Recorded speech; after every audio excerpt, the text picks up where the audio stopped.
Улс төрийнхөөсөө илүү Монгол улсын эдийн засагт ач холбогдолтой юм том төсөл. Тийм учраас Монгол улсын засгийн газрын 14 мега төслийн хамгийн нэгд ирэмблэгдсэн ганц мод гашуун сухойтой хил дамсан төмөр замын холбох асуудал бол өнөөдөр одоо биелэлээ олж байна.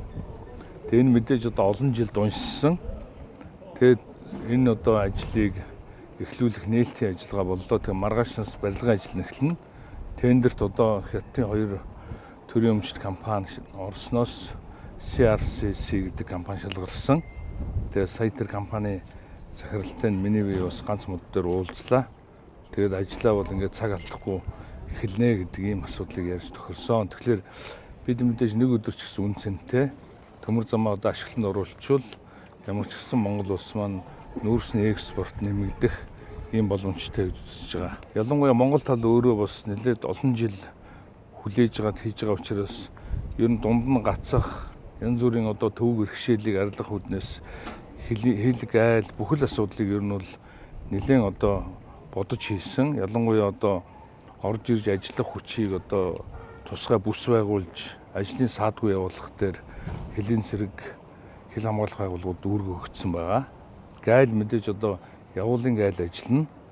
Тэгээ орж ирж байгаа одоо зуурмгаас гисүүлээд арматураас гисүүлээд бүгдийг нь одоо бүртгэж яваад дараа нь одоо гайлын бүрдүүлэлт хийх ийм одоо аль болохоор энэ бүтээн байгуулалтыг одоо зогсоохгүй төв сад учруулахгүй үднээс бол бүх эрх зүйн зохицуултыг хийсэн байгаа.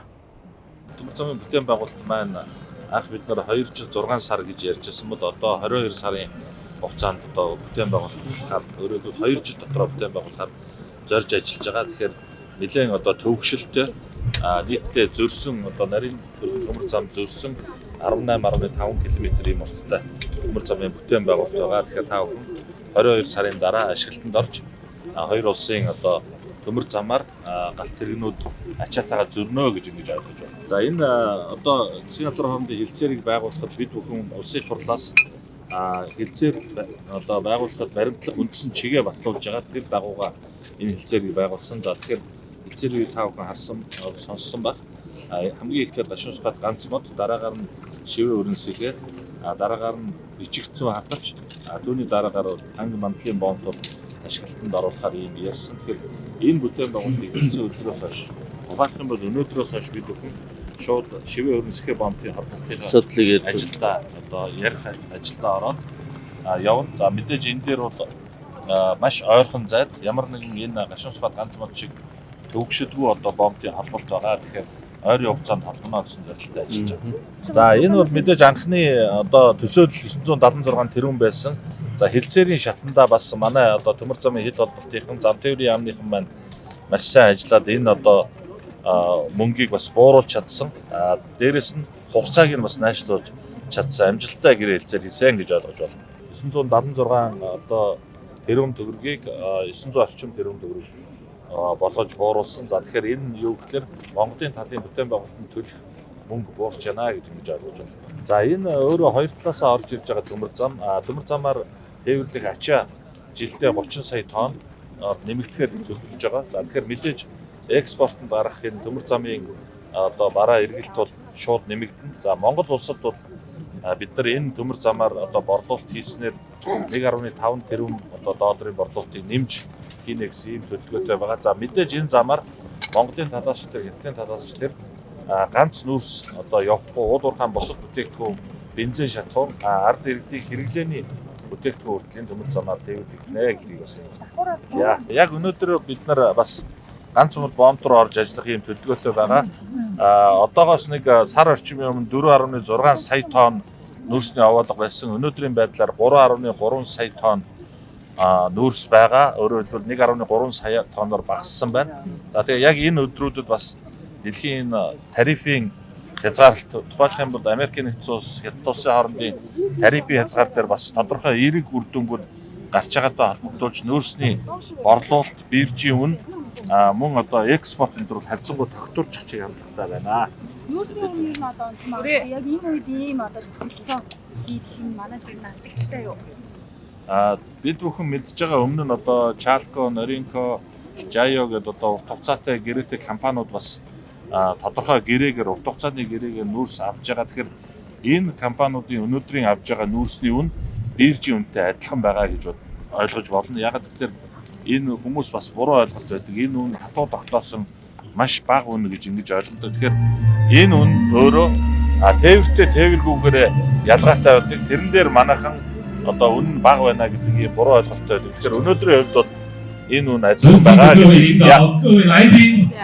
Засгийн газар хоорондын хилцээрийн дагуу ганц мод гашуун сухад төмөр зам хил холбол тэнтэй холбогдоод нүүрсний урт хугацааны гэрээ уурхайн хүчин чадлыг нэмэгдүүлсэн 3 гэрээ байгуулж байгаа. Уурхайн хүчин чадал байгууллагын гэрээний хэд ажлын хэсгийг ахлаж ажилласан. Энэ үеинд Солонгос компани 2023 онд ордын нөөцөөр шинжилэн батлагдаад 29 суугаар нэмэгдүүлээ 8 орны болсон. Энэ хэмжээндээ 2 дахь хууль шат буюу уурхайн хүчин чадлаа нэмэгдүүлэхээр 2030 оноос 20 сая тонноор олборлолтын хүчин чадлыг нэмэгдүүлэх хэмжээнд хамтын ажиллагааны гэдэг China International Development компанитай байгуулсан. Энэ компани юу гэхээр эрдэс тамлын компани уурхайн хөдөлгөөн зөвхөн менежментийг бүрэн хариуцсан China Energy компани эрдэс тамлын компанитай операшн хийдэг тусан хүч компани зарчмаар тусан хүч компани хийгээд явна гэсэн үг. Уурхайн хүчин чадал нэмэгдүүлэх эхний венус санал бол 8 сарын 31-ээс өмнө санал шалгалтын гэрээ энд болохоор тамлын ордын он чараад бодлогын хэсгийн эрүүл мэндийн 1988 онд хийсэн судалгааны ажлыг үндэслэж Жак гэсэн дотор 2030 оноос нөөцийг бүрэн шинжилж тогтооно. Үүнийхээ дараа техник эдийн засгийн боловсруулад олончны хүчин чадлаа 30 оноос ихэнх 20 сая тонноор энэтэй холбогдуулсан дэд бүтцийн ажлууд болон хайгуул судалгааны ажлуудыг ёсон бүтэц компани China Energy Group-ийн охин компани гэж үздэхээр илүү ажиллаж байна.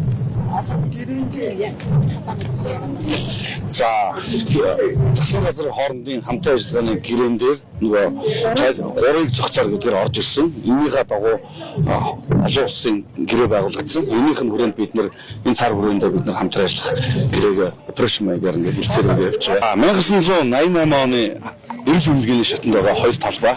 Энэ дээр бол ойролцоогоор бид нар 1 тэрбум тонн хэмжээний нүүрсийн нөөц ойролцоогоор баялаг хэмжээнд байж байгаа. Энийг бид нэр наривчсан хайгуул судалгааны ажил хийгээсний дараа China Energy компани операшн ажил хийн.